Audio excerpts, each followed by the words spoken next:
How about it? Hello and welcome into episode 113 of the On the Bluff podcast. I am Gabe Kuhn, one of your hosts. Christian Fowler is usually one of the other hosts, the other co-host, but he is not in tonight. He is feeling under the weather. I don't blame him. It was a long weekend. There's a lot of things that happened and a lot of things we need to discuss. But Kenny Stubblefield will be joining me today. Kenny, how we doing, brother?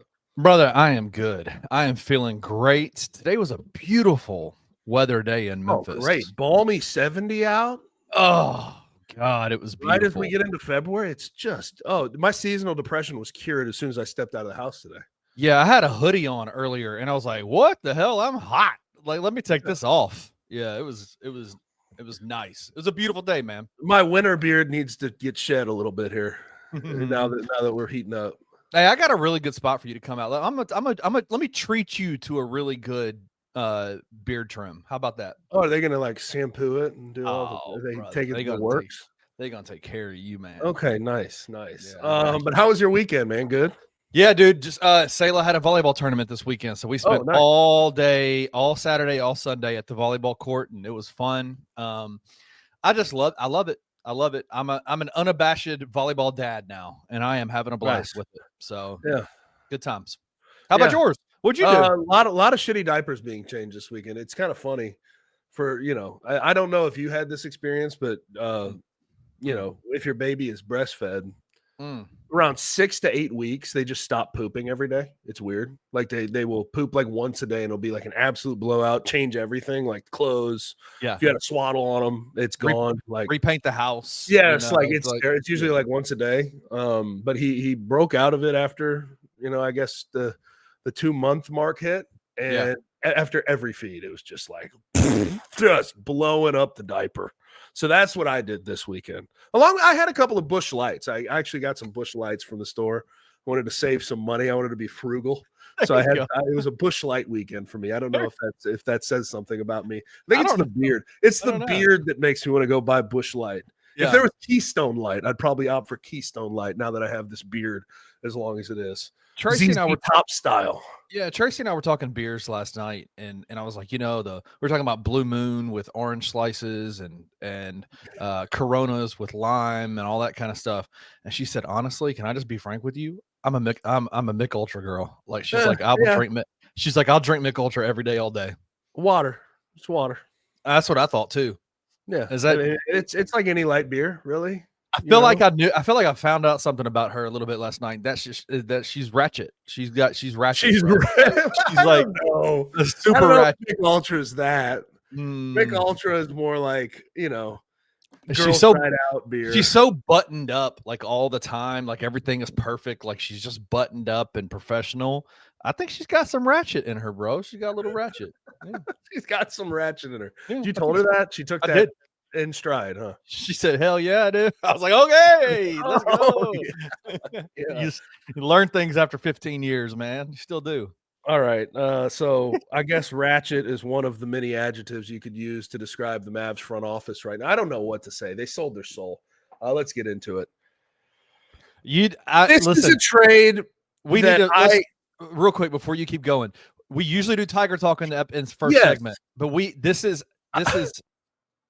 such a. This is the most insane trade in NBA history. I don't think there's a close second, really. No. Like you could go through all KD's various trades, and hell, you could do news drops LeBron signing in Miami. Like that it pales in comparison to what we have just seen. But even I'm going to ask you off top, where were you when this news drop happened? Were you up still? It was 12 p.m. I got the Shams notification because I have them on because I do this for a living. Yes. So I have to know when things are happening. Right. And like my first response, even though I know it was Shams' account, was, is he hacked? Yeah. Did he get hacked? Yeah. And then there was another tweet 30 minutes later. This is real. Yeah. These are the trade details. And like my second thought was, that's exactly what someone who's been hacked would say. I couldn't believe my eyes and the names that were involved in this. But Luka Dončić, a guy who's been a 5-time first-team All-NBA performer in 7 seasons, a guy who has 5 All-Star appearances in 7 seasons, a guy who in 7 seasons, or most of 7 seasons, is 7th all time in triple doubles. A guy who's been to the finals, a guy who's been to the Western Conference Finals in 7 seasons. He was traded to the Los Angeles Lakers. And here are the details. Lakers received Luka Dončić, Maxi Kleber, and Markieff Morris. The Mavs received Anthony Davis, Max Christie, and the Los Angeles Lakers first-round pick in 2029. And then the Jazz got Jalen Hood-Schifino, a couple second-round picks. An unprotected first-round pick, Gabe. Yes, I'm just blown away because there are thought to be untouchable guys in the NBA. Like every team has their untouchable guys, but if one of these other untouchable guys was traded for one of those guys, you may make the move. If Luka Dončić was offered to the Grizzlies and it took John Morant and a couple firsts, you would absolutely throw that directly the Mavs' way to handle that. But I thought there was maybe 3 guys that were untouchable in the entire NBA. You just don't trade them under any circumstances. Nikola Jokic, Victor Wembanyama. I think we could probably throw SGA in there at this current moment. Although if you offer Luka or Victor, you probably would. He's probably able to be touched. SGA. I thought Luka Dončić was one of those guys. Oh, he was. There's just no package you could put together with enough steam to convince the Mavs to offload that guy with what he's been able to accomplish. But we have been proven wrong. And this changes the complexion of how we talk about trades and untouchables and star players and superstars for the rest of time. Like this is a conversation altering trade, an NBA altering trade that we're going to feel the reverberations for forever. I know that sounds corny, but it's the truth of it, man. I like, you see guys, there were multiple videos of this. You had guys that are Mavs fans in downtown Dallas clubbing, and they're crying in the damn club. Yep. You had people showing up to American Airlines Center the next day with their Luka Dončić jerseys, going off to the news. The news is covering it. Yep. I saw one guy basically said, we have a Dirk statue over there. Luka was supposed to be the next statue right next to him. Yeah. And I get why they're beside themselves, because this was not sound by the Mavs. And it makes no realistic sense if you think about the future and the sustained success of your franchise. And if you listen to what they say about the trade, the reasoning the reasons they give are show you how ridiculous this trade is. The fact that they talk about an underconditioned player, a guy who has habits they don't like, a guy who they don't want to give the supermax to, when this guy took you to the NBA finals and all of the things that you said that the stat busting things that he's done, like, he is still that guy and was that guy when he had all those negative, even when he was 280 or 270, whatever you want to say. Right. The part of it, like, do you remember the only trade in the history of the NBA has been vetoed? You remember that trade, the Chris Paul trade? Chris Paul to the Lakers. Do you know who the players were that the Lakers are sending to New Orleans for Chris Paul? Remind me. It was Pau Gasol and Lamar Odom. Deal. And they were concerned. The NBA was concerned that with the salary cap that they were going to dump with Pau Gasol and Lamar Odom, taking only Chris Paul's salary back, that they were going to be able to, the Lakers were going to they were going to dominate the game. They ultimately ended up getting Dwight Howard. They thought Dwight Howard was coming. It's going to be Kobe. It's going to be Chris Paul. It's too much. They had Steve Nash at one point. They had Steve Nash during one of those seasons. But here's the problem. This trade right here is so unbelievably weighted towards the Los Angeles Lakers that it makes the Chris Paul trade it makes it pale in comparison. David Stern is rolling over in his grave right now. 100%. David Stern was one who liked competitive balance for the most part. Even when it came to the Lakers, his most historic franchise, one of the most winning franchises of all time, he wouldn't let the Chris Paul trade go through for competitive balance purposes. Right. And with Adam Silver, it's completely different. And I don't blame people. And I don't think this is what happened. Okay, so I want to get out front of that. I'm not a conspiracy theorist, but I I don't am. blame people for having their conspiracy theories about this shit. I This do. is your top-rated franchise and your top-rated market The marketplace. who gets 10 to 15 years more of sustained success with a superstar of the new era who's 25 years old. And they got him for nothing. They got him for less than what the Jazz got for Rudy Gobert. Less than what everybody who has traded a star player has gotten for said star player. You got one pick out of it in Anthony Davis. That's really the crux of the trade. That's really what it was. And it doesn't do anything to shy away from the Lakers are colluding with the league to continually stay in this superstar laden environment. Like it continues to add fuel to that fire. Again, I don't think that's what happened. But when you look at it, Hold it on, was real a quick. severe, unbelievable bailout for the Los Angeles Lakers. You had LeBron James and AD both aging. LeBron probably done in a couple more years. You haven't drafted well. You don't have cap space. And you have to figure out, how am I going to get out from under the LeBron James thumb, making all the decisions for this franchise, kind of in a way handcuffing it for the last 2 years of his career by bringing in Bronny and putting him on the active roster. Like, you have to figure out, how am I going to get out from under this? Because we're not a serious title contender right now. And we're not going to be as long as LeBron is on this roster. But when he leaves, what the hell else are we going to do? Right. We're going to have to rebuild completely.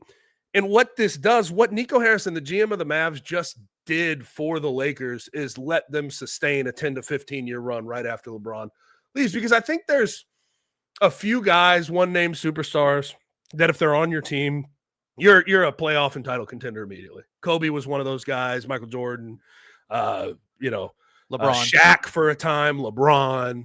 I think Nikola Jokic is one of those guys in the NBA right now. Victor Wembanyama, I think, can grow into that. He more than likely I think Luka is one of those guys. I really do.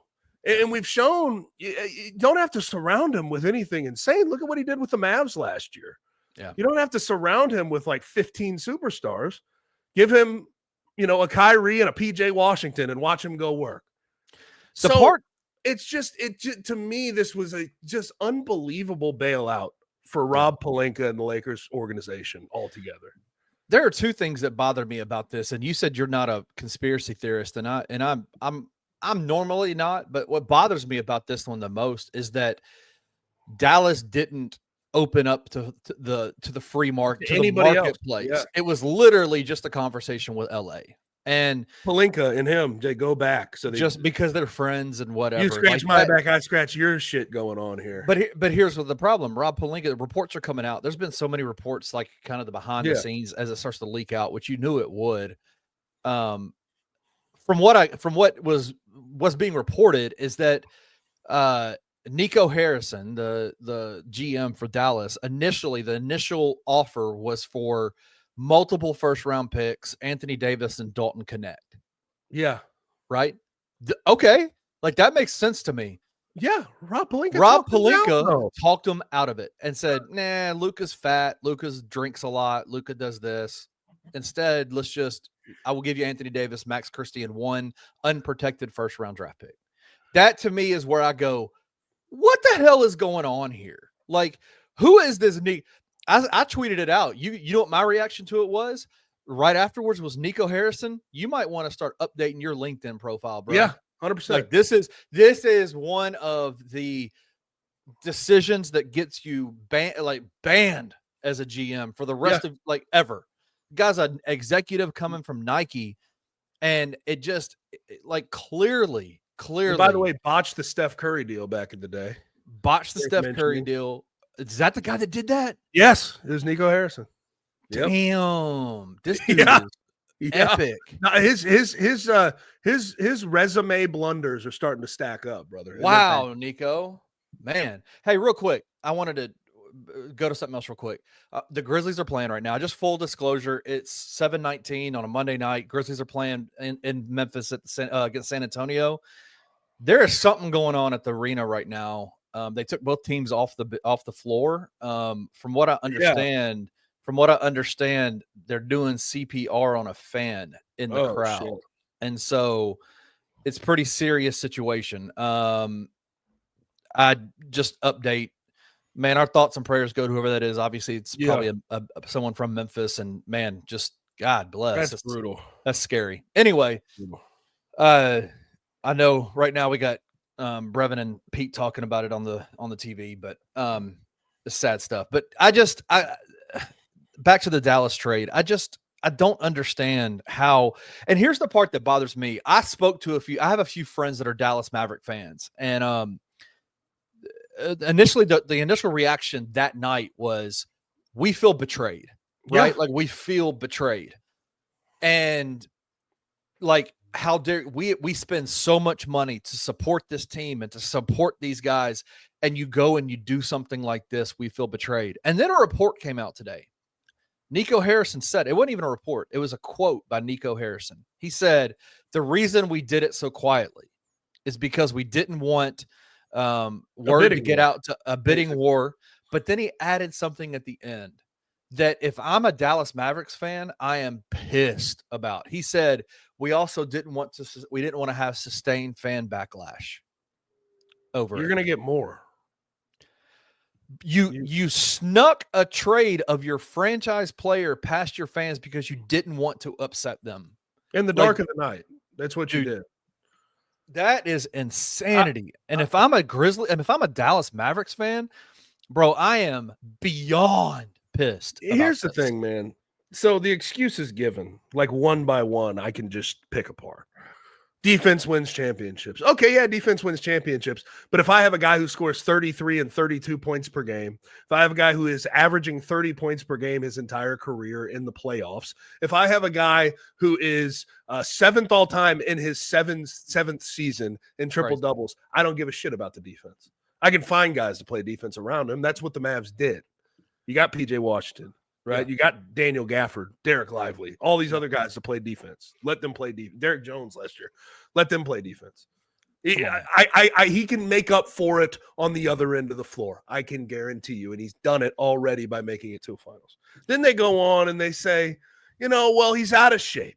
He's out of shape. I don't like his habits. We don't want to fall into this Joel Embiid situation.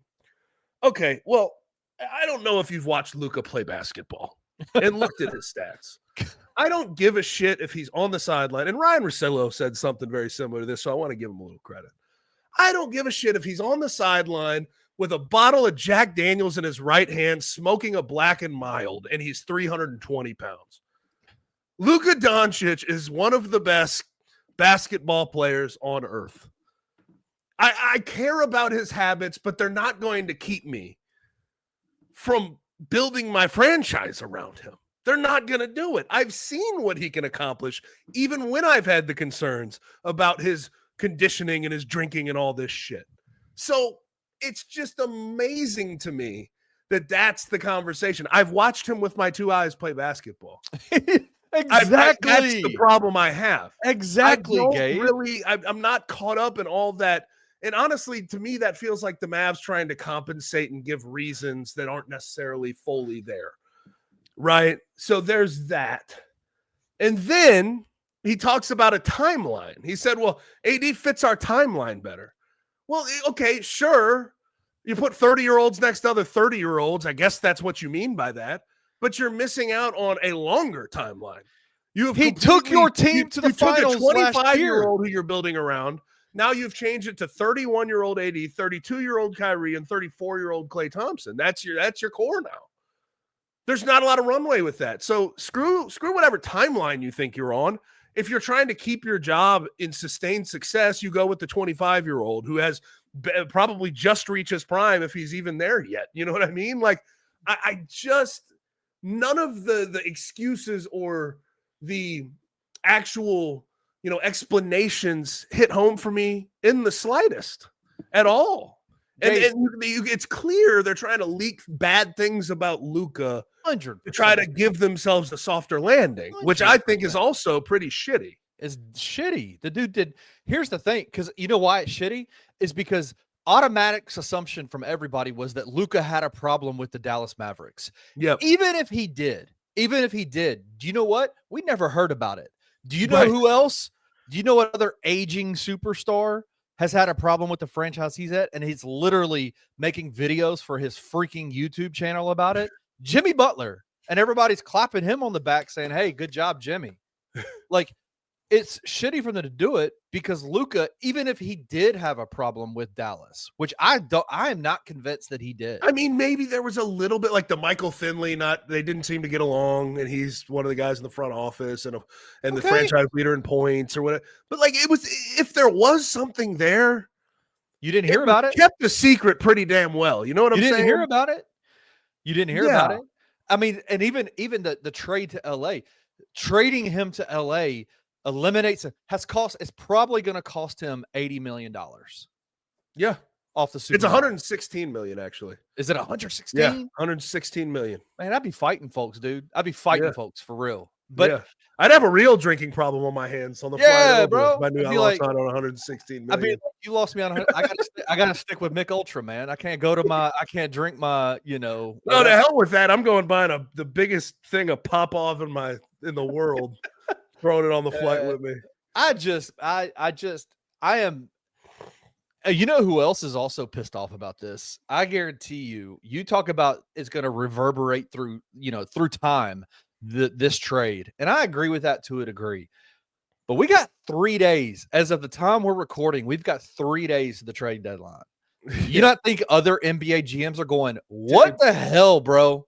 Like, because let's think back to last year, Gabe. Mikal Bridges went for 4 first-round draft picks. Rudy Gobert, that garbage-ass individual, went for 5 first-round and players. And players. And Luka Dončić, one of the top 3 players in the entire world, went for 1 unprotected Anthony Davis, Max Christie, and a first-round pick. Max Christie and Anthony Davis. GMs are going, listen, if I'm Jimmy Butler's agent, I'm going, what the hell, bro? Because I guarantee you Memphis called and be like, bro, we got a bag of Cheetos over here for you. I offered that trade on 2K, they wouldn't accept it. This doesn't make it. This is straight. Exactly, you couldn't even force that trade on 2K. Man, what are you talking about? You'd have to turn off fair trades if you want to get that through. You'd have to go. This trade is not acceptable. Do you want to force it? I mean, and honestly, like GMs from now on, like, hell, after watching this, go call your friend and throw some shit at the wall and hope it sticks. Yeah, why not? See what they're get a low ball the hell out of them and see what they say. It just changes the complexion of untouchables in the trade market in the NBA forever. It really does. And there's no other way to put it. And it's wild. I mean, I love the where we're used though too. Like I changed a shitty diaper, got Myers down, sitting in front of my couch watching sitting in front of my TV watching the rest of the St. Mary's Gonzaga game with a bush light in the hand. And here comes the Shams Charania tweet. I'm just like, I mean, we were so scared. This can't be real. There were quite a few of us on the BCM side that were still up, and we decided to jump into a live and talk about it. We were just like, "What the heck, man?" I mean, I have a buddy, Trevor Lane, who works for Lakers Nation, and he does post game daily show for Lakers Nation, does a front office show with Keith Smith, who's works for Spot Track, really good guy. And I know I'm name dropping. It sounds kind of ridiculous, but Trevor Lane, I'm like, I saw this come down and I'm like, I'm going to call Trevor. Like maybe he has some inside information because he's really close with people in the Lakers organization, usually has inside scoops. I call him and usually he'd be like, hey Gabe, what's up, man? Like, how are you? He answers the phone and goes, Gabe, what the fuck is going on? And I go, you have no idea? That means no one in this world has any idea that this was going to occur. Yeah. Insane. Now, let's move on. Let's move on because we do have some Tiger basketball to discuss. Tiger basketball had a good week. They've won 5 straight, but they have won, 2 of the last 3 by 12 or more. The game against Rice we'll get to in a second, but they keep on winning. That's the truth of it. But 23-point win over UAB. 12-point win on the road over Tulane, snapping a 3-game road losing streak in New Orleans, which was really massive. Matchup zone kind of got to them a little bit. Ron Hunter knows how to coach against Penny Hardaway, but this team's good at closing. And then against Rice, 86-83, and PJ Haggerty got going. I think my biggest takeaway, besides the fact that this team closes really well, no matter how the game's going, is they have different ways they can beat you. Yes, and it's unlike other teams in that regard. You know, with Kendrick Davis and DeAndre Williams, you shut down those two guys. Who else are we turning to? Right. You know, with teams in the past, it's been the exact same thing. Yeah. In the Tulane game, PJ Haggerty has 8 points. Dane Danger goes 19 and 10. PJ Carter gives you 14 off the bench.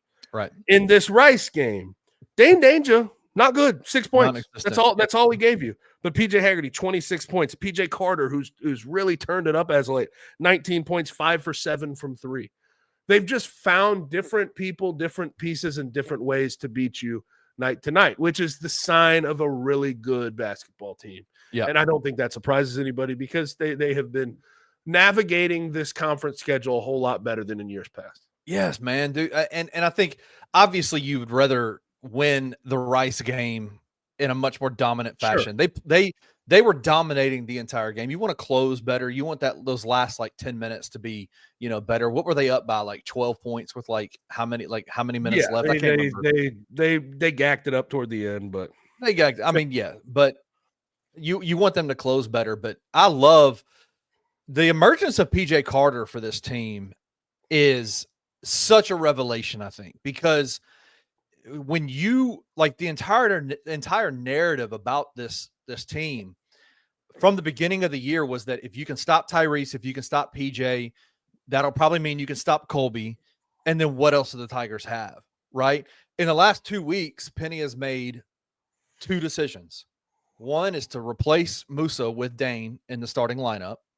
And the second one is give more minutes to PJ Carter. And PJ, I'm not going to say Penny's the reason why PJ is doing well. PJ has come in and he has produced as he's been out there. He has earned himself more and more leeway, more and more time on the floor. But what is done, though, is those 2 moves have now added different multiple layers to how the Tigers can beat you. And that is, as you're moving forward into the AAC tournament, as you're moving forward into the NCAA tournament, that is ideal for Penny Hardaway's team. Like, you just can't ask for more, right? Like, you still have Colby, you still have Tyrese, you still have PJ. Now you got PJ Carter. Now you got Dane Danger. Yep. And PJ Carter, 15.5 points per game over his last 3, shooting 54.3% from 3. Man. So he's absolutely rolling from the 3-point line. Now, here's the question that lies within those stats, because they're such a torrid pace, right? Yeah. And he hadn't shown us this before.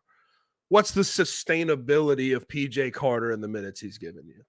I think that's a more, divisive question, if you will, probably a more polarizing conversation. But like, considering the way he's playing the last 3 games, I truly believe it's more sustainable than people think. 100%. And the reason I say that is he's not just one, he's getting the opportunity, but 2, he's playing different and playing more aggressive. It seems like there was a conversation behind the scenes of PJ, you're a 40% 3-point shooter. If you touch leather, put it up. Yep. No one's expecting it right now. Put it up. Now, as more film gets out on you, people are going to close out on you and play you tighter, that type of thing. But PJ Carter is sort of maybe a little bit lesser version of Colby Rogers. Mm-hmm.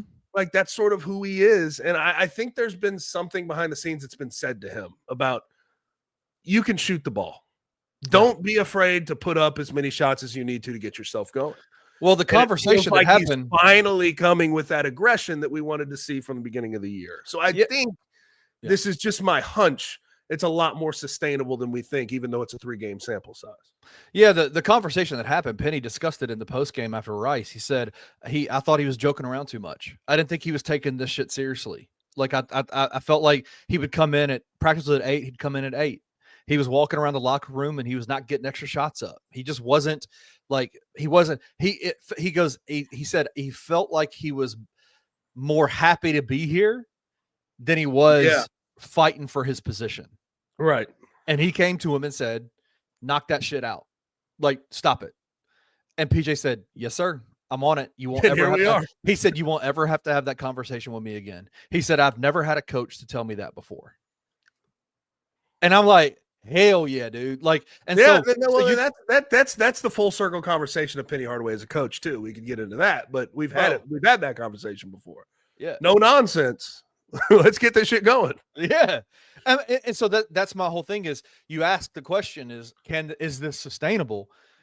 Let's think about it this way, man. It's not coming out of sequence, right? Like his shots, they're coming in the flow of the offense. And what it does though is it allows for, because here's how it's coming. It's coming out of Dane Danger doubles, right? Like it's coming out of Dane in the post, they're doubling him, and PJ or Colby are in the corners and they're wide open. So, okay, if the scouting report says, hey, this number 7, PJ Carter, that guy's going to knock the lights out of you. Don't leave him. Well, then there goes your double. And what happens? Yeah, Dane gets the ball, and there's nobody in this country that's going to stop him one-on-one. PYP. Pick your poison.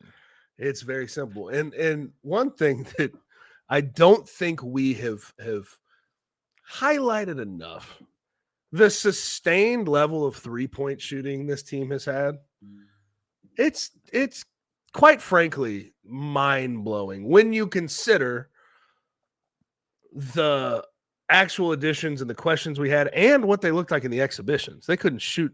They couldn't hit the broadside of a barn in the exhibition games. No. But number one in the country, they're sustaining themselves right around 38, 39%. Number one in the country in 3-point shooting. I mean, it's kind of wild. It's kind of wild. I just want to say this team is good. Like this team is very good. Penny said it yesterday, and I love it because if the coach isn't going to say this about his team, then who else is? But this is where we talk about a different Penny Hardaway. He said it last night. This team is the best team in the country. Okay. And I'm like, okay. I've watched Duke and Auburn play. I've watched Auburn play you, right. by the way. But listen, here's the thing, though. If you dig through that, I think what I would say is I think this team is capable of beating anyone in the country. Right. I think I feel good about that statement. Yes. Is this team consistently the best team in the country? No. So here's my thing about it. Like as a guy who's coached basketball before in my past, who played basketball in my past, you've played high level sports, right? High level to the highest level, honestly. It's not hard to get up and play really well for good teams, right? Yeah, easy. But it is difficult to go on the road for a full week against a Tulane team that's trash. And in that Rice's gym is horrid. Like, bro, what lighting do you have in that gym? Did you see the doors?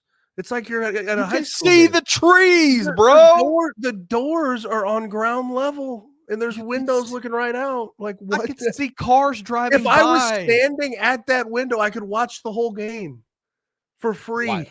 Wild. Like that. It's a little bit of a shock. But a lot of these guys have played in gyms like that before, so I don't know if that excuse is there. You know what I mean? Like these guys have been around and played in environments like that. But the fact that they've gone on the road success that they've had, especially during this AAC conference landmine season, every game on the road is a landmine game. It's the Super Bowl for that team. I watched a lot of Tulane this year, unfortunately. I don't know why. I think I might be a masochist. I don't understand it. I have a lot of I don't know, but I've watched a lot of them. Brother, like it was so startling to me to see that Tulane game against Memphis, the fans, the crowd, the lights, the little the bars, the lit up, the neon lights, whatever, compared to the other Tulane games with their fans. Yes. Like, dude, bro, it's like when Rice comes in town, they don't give a shit. They don't give that shit. and so it's like, you know, you go on those road games like that, and the fact that they have consistently won them is so impressive to me, because do you think they're going to have a hard time getting up for the AAC tournament? Do you think they're going to have a hard time playing in the NCAA tournament? No, they're going to be up for those games, but they're still doing work on the road in this regular season AAC conference schedule. And that to me is impressive. Like, that's impressive. Yeah. I know Auburn is awesome, but they also play Alabama, Mississippi State, Kentucky. They play all these Missouris. They play all these teams that are ranked highly every single week, like night in and night out. And you better pack a lunch pail every single time you play an SEC game. Yep. Now let's get to some funsies here. Sorry. Metrics. Tigers 42nd in net, 41st in KenPom. I can't make sense of it. You just got to blow out Rice if you want these numbers to improve. But even if you blow them out by 50, you're only going to improve 1 or 2 spots. Like That's 2 spots you can do. Yeah. And then they're 48th in Bart Torvik is what it is. Now, I think most people are paying attention to bracketologies because they're ranking now. There's some people that are putting them up into 4 or 3 category. There's some people that are keeping them in the 5 or 6 because they think there's going to be some level of fall off. I think it's somewhere in the middle right now. If I was projecting a seed for this team, I think they're a 4 seed, probably a lower ranked 4 seed, 3 for the 3rd or 4th seed. What do they have to do to get that though? Right, they have to sustain it, maybe lose 1 more game, and then handle business in the tournament. Still, now I've asked some people around in that world, in that realm, about the outside shot of a 3 seed. If they win and go 17-1 in conference, make a run to the championship game in the AAC tournament, a 3 seed could very well be on the table. A 4 seed will almost assuredly be locked up. Whew. So that you can dream about a top 3 seed. I don't think it's the most likely thing in the world because they do tend to play in close games and they may get bit one of these days. But you can dream about that. If you look at Bracket Matrix, I love this site. Bracket Matrix is a amalgamation. It takes every single bracketology that is of value. Right. It puts them all together and gives you a normal seeding. Like what is their average seed? They are the first of the 6 seeds. They're a 5.58 average seed. Now, when you look at some of the bracketologists that are a little more weighted, that are a lot more nationalized, Mike DeCourcy has them as a 4 seed. Yep. Joe Lenardi, 4 seed. Yep. Jerry Palm, who's historically tough on the Tigers, 5 seed. Yeah. My guy Dave Ahmed over at Bracketville, 5 seed, one of his top 5 seeds. Yeah. So I think all this is to say, keep on winning and things will handle themselves. I know that we fell into that trap last year of, screw the metrics, just win every game and blah, blah, blah. And we tended to ignore the looming issues. But I don't really see the massive issues like I did a year ago with that team. That team was way more turnover prone. Couldn't play a lick of defense when they needed to. Right. They weren't near as good from the 3-point stripe. There's just so many different things that team had shortcomings with, to where I think that message hits a lot different this year. Well, and the collapse last year had already started. You know, if you look at the calendar. They were this was their 4-game losing streak. This time they were in the midst of their 4-game losing streak right now. And they're, they've played the toughest teams in the AAC already. And so we'll see, man. I think, Bart Torvik has them, using predictive measurements. He has them at an 8 seed. He thinks they're going to lose 2 more games in the AAC. Okay, but if they lose 2 more games in the AAC, unless they got beat in the first game in the AAC tournament, they're still not an 8 seed. That's nuts. Yeah, I don't necessarily understand. 2 more games in the AAC is 15-3 in conference. Mm-hmm. Overall, somebody do the math. Can you do the math for me real quick? Screw that. It's 6 losses. 6 losses on the year. Yeah. That's not enough to drop you from a 5 to an 8. I'm sorry. Unless you just bowed out immediately in the AAC tournament. Yeah, I agree with you. I think that's a little much, but what do I know? Bart seems to know a lot more than me. I got burned by him last year, so I'll give him the benefit of the doubt. But we have a hot 3. We have a hot 3 on the way. All right, so let's go ahead and grab a break. We'll have it on the other side.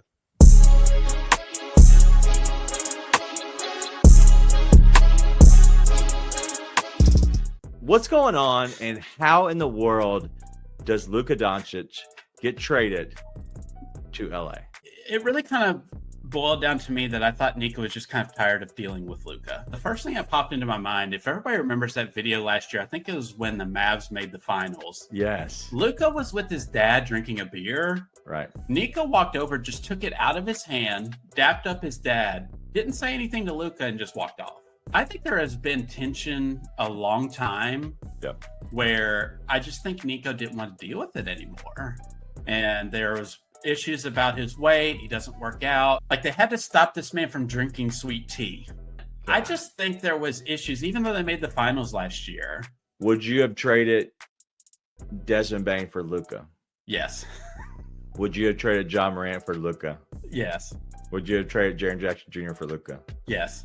Tune in to the Grizz 901 postgame show, live after every Grizzlies game on the Bluff City Media YouTube channel. You got to figure out a way to play to the strengths of John Morant. He is good playing with the ball in his hands and playing in screen and roll action at some point. Now, can they figure out how to get more screen and roll action? Who's going to be that guy? Because I say, if it's going to be Zach Edey, then they got to do it more often so he gets accustomed to the angles of how to set screens in the NBA. With the speed of John Morant and how he likes to get to the basket, which way, because he got very comfortable with getting open because he got screen set by Jonas Valanciunas and Steven Adams. You're talking two of the best bigs in the game at getting a guard open by setting screens. John Morant's also going to have to do better in terms of what other ways can I be successful to help this team win? Jaren is elevated. Dez is elevated. The bench is elevated. So now he doesn't have to do it all, but you still have to be impactful when you're on the floor. Tune in to the Night Court Podcast with your hosts, Rob Fisher and Brevin Knight, on the Bluff City Media YouTube channel.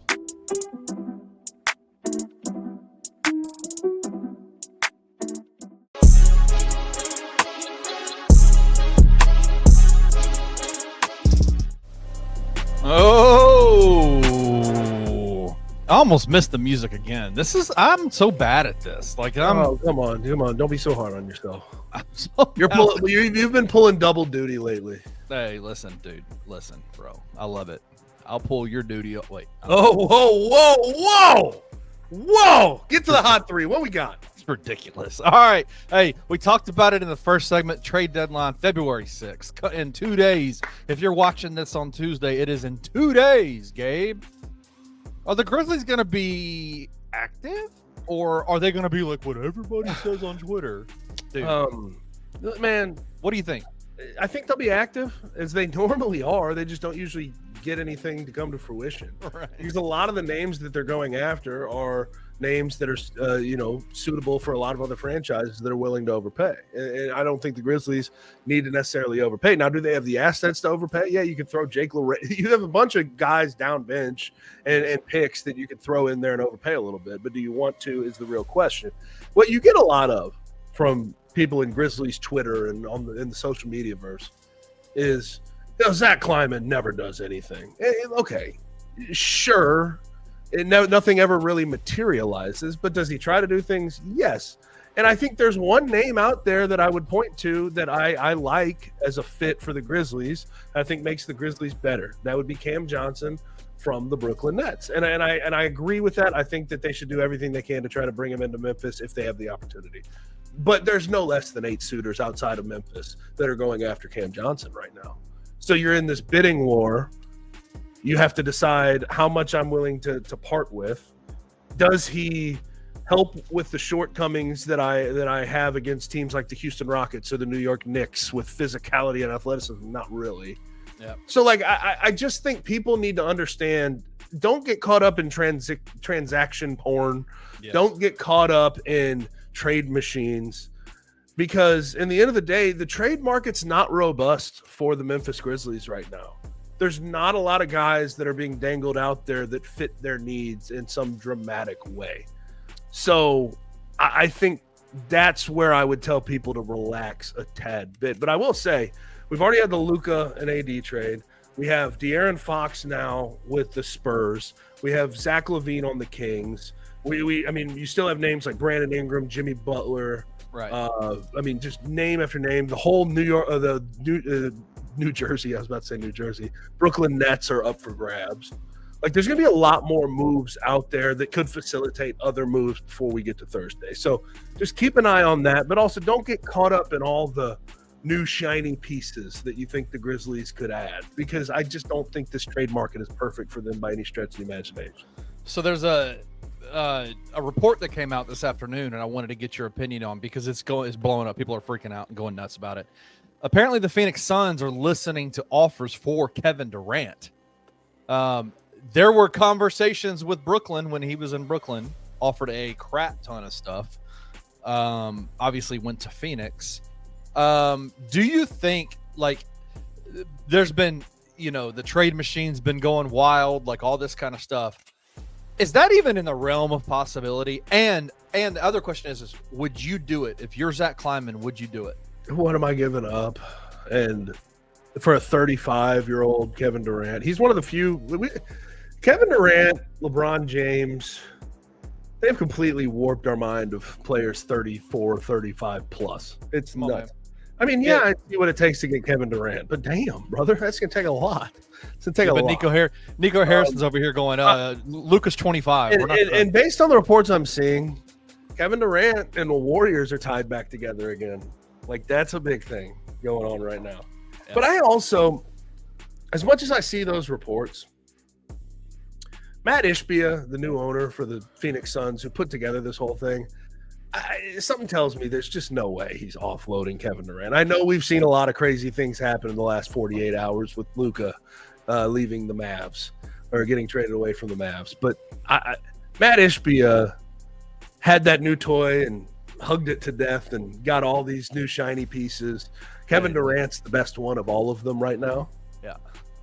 Devin Booker's the best for sustained success, but Kevin Durant's averaging 27 points per game this year. Yeah, he's a baller. He is their redeeming quality right now.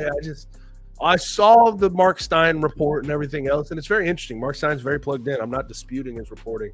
Something tells me, though, that the Suns aren't actually fully interested in offloading Kevin Durant. Wait, did Mark Stein did he mention Memphis, or did he just say they're looking at No, he mentioned Warriors are trying to do everything to go get a bunch of Jimmy Butler and Kevin Durant and Chris Paul. There were so many things mentioned. Yeah, Shams came out in a report and said that the Warriors have literally reached out to every single All-Star. Yeah. And I'm like, I would love to know how that conversation with Memphis. There's a way to do it if you're the Warriors, but it's just not feasible. It's not that feasible.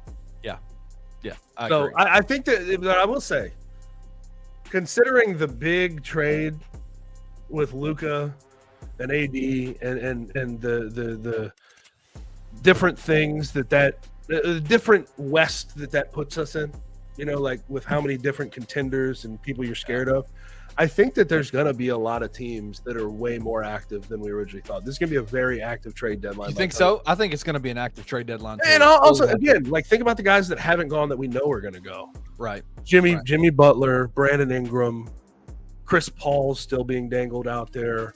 The whole Brooklyn Nets, the Atlanta Hawks, DeAndre Hunter, people like that. Like, there's so many names out there that still are likely going to go. Yeah. And, when you see big moves like that, they usually facilitate other moves because other teams are trying to find ways to, they got themselves better. I need to make myself better than them now. Yeah. So I considering what we've already seen, I think it should be pretty active. Yeah, I agree with you. I want to throw a couple of names by you and see. I'm going to give you three names. Cam Johnson. Yes. Jimmy Butler. No. Hold on. Cam Johnson, Jimmy Butler, Brandon Ingram.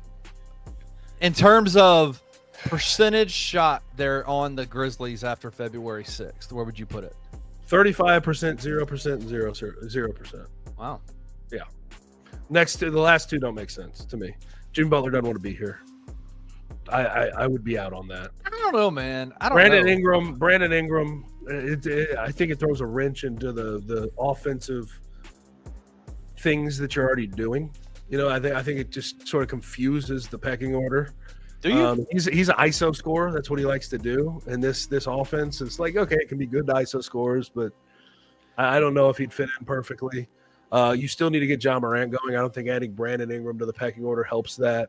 But Cam Johnson's a guy who shoots when he's past the ball. Like he's not a super high volume shooter.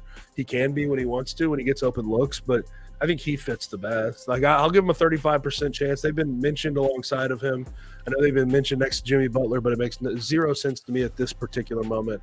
And Brandon Ingram, I'm putting at 0 too. I don't think that those are things you need. Those are not pieces of business that you need to get involved in. I'll say this. I do think that the Brandon Ingram trade, the opportunity to get Brandon Ingram, I think that he would actually flourish in this offense because I think this offense needs a ball stopper. I think it needs to be unlocked. They move the ball too much and turn it over because of it. Yeah, I think so. I think You're saying I need some selfish on this team. I need some selfish. I need Ja. He has it on his shoes. Let Ja be Ja. I need Ja to do Ja things if you want to unlock him. Number one. Number two, the only thing about Brandon Ingram is he just can't stay healthy, right? But if you can assure that he's healthy, I think Brandon Ingram will be a perfect fit for this team. But he just is never healthy. So anyway, all right, let's move on. Topic number 2, Super Bowl 59 is coming, baby. The Kansas City Chiefs going for 3 in a row against the upstart Philadelphia Eagles. I don't know. All right. What do you think? Have my main question about Super Bowl 59. Is Drake going to be in his basement with his phone turned off until February 11th? Is that the best plan of action for him? Dude, how crazy is it? Not to totally change subjects, but how crazy? No, this is right on subject, brother. That literally in the biggest award show in America every single year. Every it's the biggest music, the Grammys, biggest the song that won album of the year or record of the year, song of the year, performance of the year, music video of the year, and there's one more. It's a song that literally calls him a pedophile and probably a minor. Like, is that not? You had Crypto.com singing along with it crazy, too. Did you hear that? Crazy. I mean, crazy. Kendrick Lamar swept all 5 of the Grammy Awards for Not Like Us. Wow. And he's going to be performing probably Not Like Us among most of the battle songs in front of 125 million people on Sunday. It's so crazy.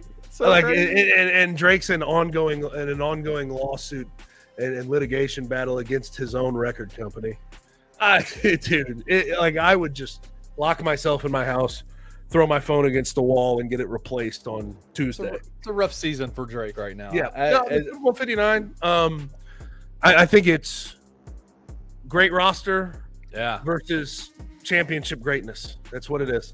Yeah. And we talked about this with like the Patriots back in the day. I don't care what the rosters look like necessarily. I know that there's one team on one side that flourishes in tough moments, that is best situationally. And I know one team in the Chiefs has won 17 straight one-score games. And I would imagine this game is going to be a one-score game. And who does that favor directly? Kansas City Chiefs and Patrick Mahomes. But we'll see what Spags does to try to mitigate Saquon Barkley in that run game. We'll see if Jalen Hurts can turn it up and play like he did in Super Bowl 57, where he aired it out and had a really good game passing the ball. If he can do that, give the Eagles a really good shot to win. But this is a really good matchup and a rematch that I know people are downing, but let's not forget how close Super Bowl 57 was and how good of a game it was. It was a 3-point game, and it came down to a final defensive holding call on James Bradbury on Juju Smith-Schuster. That's what won the Chiefs the game. It was very close, very fun, very entertaining, and I think this is a very welcome rematch for me, as opposed to the way people are talking about it right now.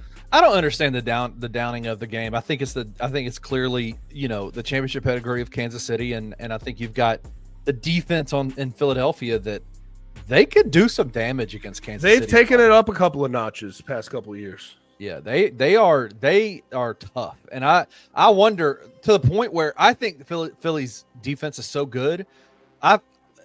As of right now, if I had to make a choice on who I picked to win, I think the Eagles are going to win the game. Oh, okay. I can't do it. I can't do it. I let me be an old lineman for a second. Okay. Trench battle's going to be great in this game. Really good. Dude, really good. Chris Jones, playoff Chris Jones against Landon Dickerson and the guys on the man. inside for the Eagles, Cam Jurgens, Yeah. Jordan Mailata barreling Is down. Cam on Jurgens Lane. back? Is he? We'll see. I would imagine Okay. both those guys, Landon Dickerson and him, give it a go. Jordan Mailata, Lane Johnson, future Hall of Famer, barreling down on Chris Jones. I think for the Chiefs offensive line, which is super underrated, Creed Humphrey, you got Trey Smith, you got all these really good players. I hate Juwan Taylor, but hey, it is what it is. You have all those good players versus Jalen Carter in his first Super Bowl, and Jordan Davis and Nolan Smith, and just you really loaded. You have Zach Bond on the Eagles defensive side of the ball, who is a finalist for Defensive Player of the Year. I'm excited for the trench matchup in this because I think it could decide the game. Well, obviously, I mean, Philly is going to have a big Saquon Barkley game for them to win it. They're going to have a big one, and so yes, it's going to be the trenches are going to decide this game, I think, and it's going to be. Whew, I can't wait. I'm excited. How cliche do we sound right now? Run the ball, stop the run. Run the ball, stop the run. Impose your will. But you're talking about Saquon Barkley here, right? Like, just here's dominant, the thing, man. dominant. He's just one of those guys where he can have 3, 4, 5 straight runs of 3 yards or less. It never leaves your mind that he could bust one for 75 yards and a touchdown. Here's my favorite stat about Saquon Barkley. He has set the record for career playoff touchdowns of over 60-plus yards. He has set the record. He's done that just in this postseason. He set the career record in this postseason with 3 touchdowns of 60 yards out. Yeah, that's crazy. It's just a home run threat everywhere on the field, changes the game in the blink of an eye. Yep. And if you get the same, you talked about him in Super Bowl 57, but if you get the Jalen Hurts from the NFC Championship game, different. Well, no, not the NFC Championship game, the Super Bowl. No, even just last week, he played. Well, I mean, he played better, but the Super Bowl 57, he was on. He was locked in. Yeah, for a majority of the game, for the whole game, really. I'm excited about it. The Tigers play at 1:00 on Sunday, and I'm like, man, can we do something with this quick? Okay. Can we let's move this? I want to watch the pregame show. Yeah, exactly. All right, topic number 3. We're going to talk about GM, or we're going to talk about commissioners of leagues. All right, let's do commissioners of leagues. There's been a couple of or potential floated out ideas about 2 commissioners, 2 major leagues in this in the United States and the North America, I guess, they're trying to do some different things. Adam Silver came out last week and he said, I'm a big fan of possibly moving the quarters to 10-minute quarters instead of 12-minute quarters, making it a 40-minute game because it fits the way that people watch TV these days. 2 minutes less. Yeah. 2 minutes less each quarter. And then what's the other one? Roger Goodell comes out. A report comes out today. And he says that they're absolutely thinking about putting an international a franchise internationally. Putting a franchise. I don't know. Would it be in England, Germany, NFL Europe? I guess you could. Mexico. Maybe. I mean, I think it would be Europe. We're probably talking UK, London. I would say UK. They're in Germany every year. Like I would, Germany, I don't know. See, okay. Is the question for both of these which one's dumber? Which one is dumber? Which one's a dumber floating thing? Both stupid. I can agree. say that. I think the dumber thing is to put a franchise internationally. Really? I guess if it's in Mexico, I could talk myself into, okay, the travel's not that bad, logistics can work out, but then you'd also have players having to live in Mexico year round, which would just be strange in itself. I think that would be the most sensical way to do it. Or I guess Canada, but they have the CFL. I don't know. The way I see this is like Shad Khan, the owner of the Jaguars, has talked about London all the time. So let's just talk through this. We have a franchise in London. Right. You have 3 preseason games, 2 of them potentially at home. Then you have 8+ games potentially at home during the regular season and playoffs. Could you imagine getting drafted to that franchise, having to live over there, and then make an international flight every single every other week, 8 times a year, go through customs 8 times a year, then fly back, and then the people over here have to fly to you across the pond and go through the logistics are 100% the problem here, and the logistics make it the dumbest idea ever. You can't do it. It's not a realistic proposition, and it hurts the product. Yeah. It hurts the watchability, because then a lot of these games are gonna be at 8 a.m. No one wants to watch an 8 a.m. freaking game. No one wants to get up that early on a Sunday when they have the Sunday scaries after Saturday night college football and get up and watch that game. I just think for so many logistical reasons, it's not doable. And the fact that they're really putting their mind in on this and putting their resources to it bothers me. It's just, and I'm not one that's like, oh, the NFL is an American institution. Like, no, that's not what I'm doing here. I'm just saying, for the players, for the organizations, for the people that work within those organizations, it is just not logistically feasible to do consistently. And it's like, what would be the pluses of that, right? Like, what would be the reward, the pros to doing that, right? Is it to gain a new marketplace? Your international it's already numbers there. Are already great. They're already there. They're with already 32 there. franchises all in the continental United States. You're fine. You have no issue. Yeah, I just don't necessarily understand. Like, it feels like the cons of it, like the travel, the logistics.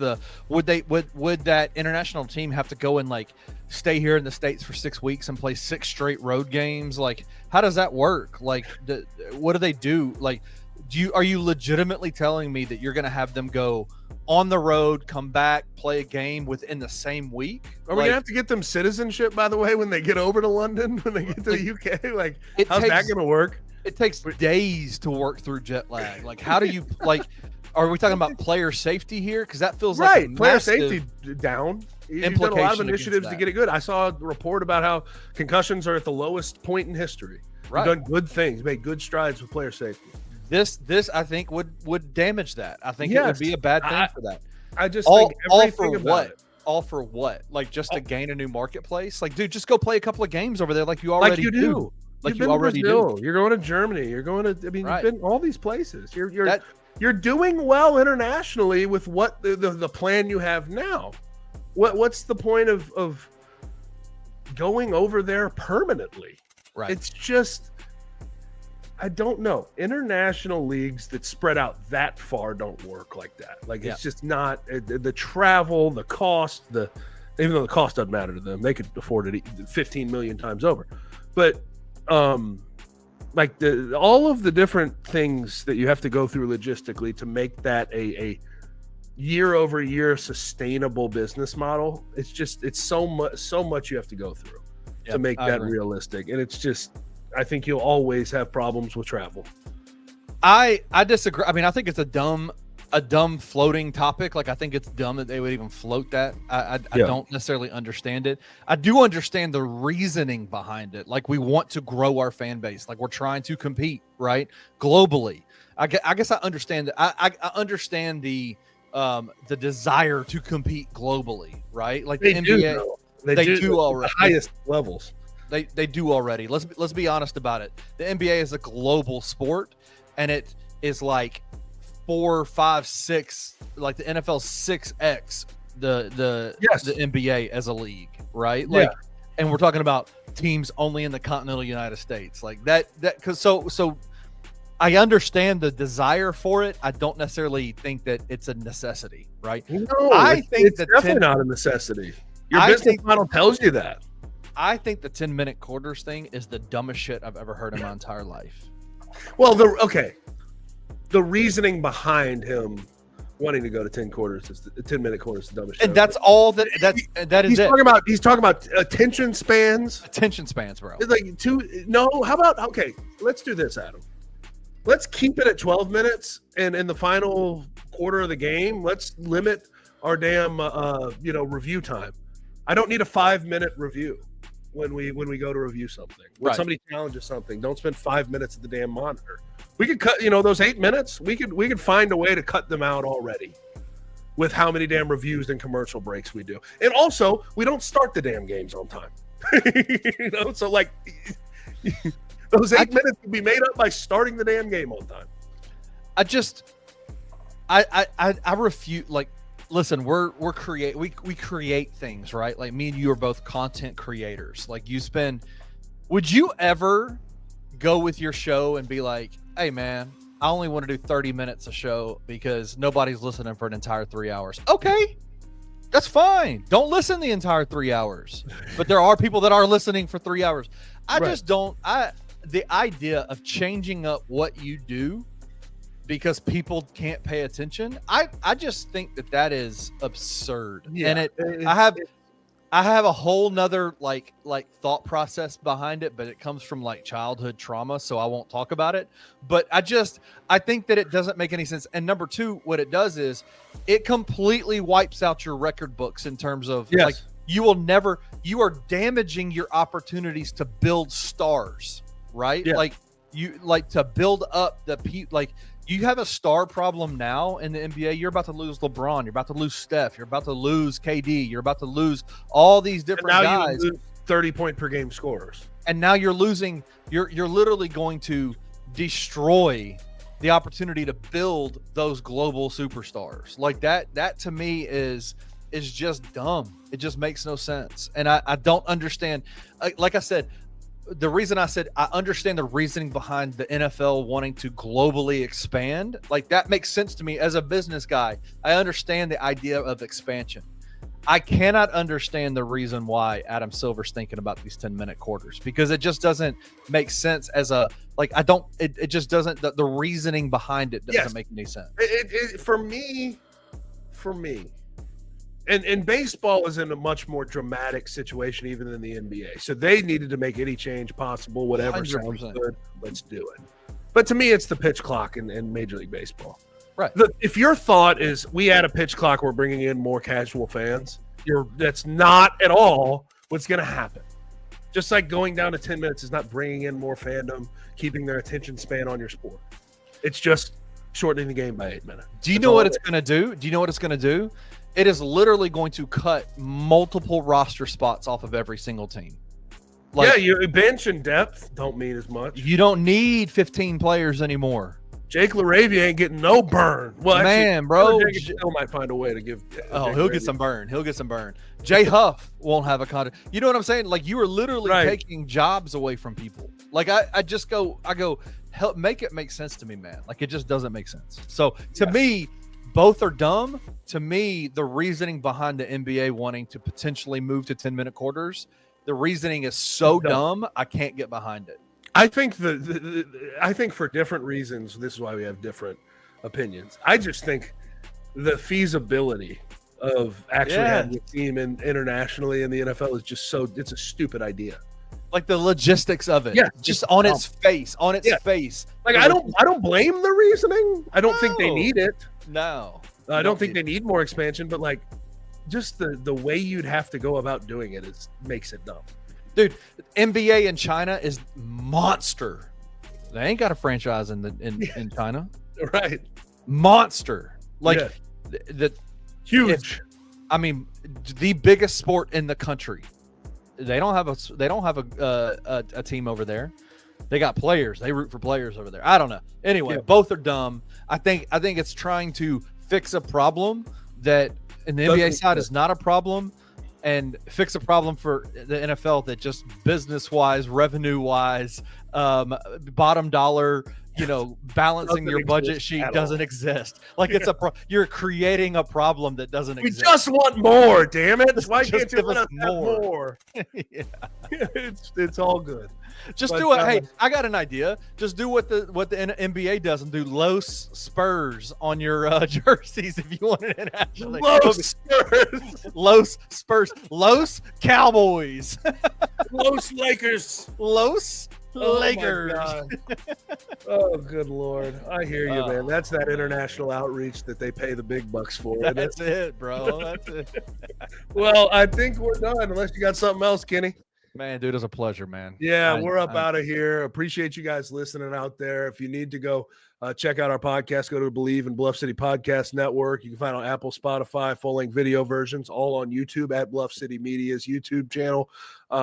Like, subscribe to all the other podcasts as well. Anthony Sain's show, Tigers Untapped. We have a bunch of live shows, Tigers post-game show, all great pieces of content here at Bluff City Media. Go to bluffcitymedia.co. Check out all the podcasts there, all the articles. But you know what? We'll sign off, and we'll talk to you next week. Thank you for listening to On the Bluff. If you enjoyed this episode, leave a rating and a review wherever you download your podcasts. Also, like and subscribe to Bluff City Media's YouTube page. Head over to www.bluffcitymedia.co for comprehensive coverage of Memphis sports and how you can become an insider.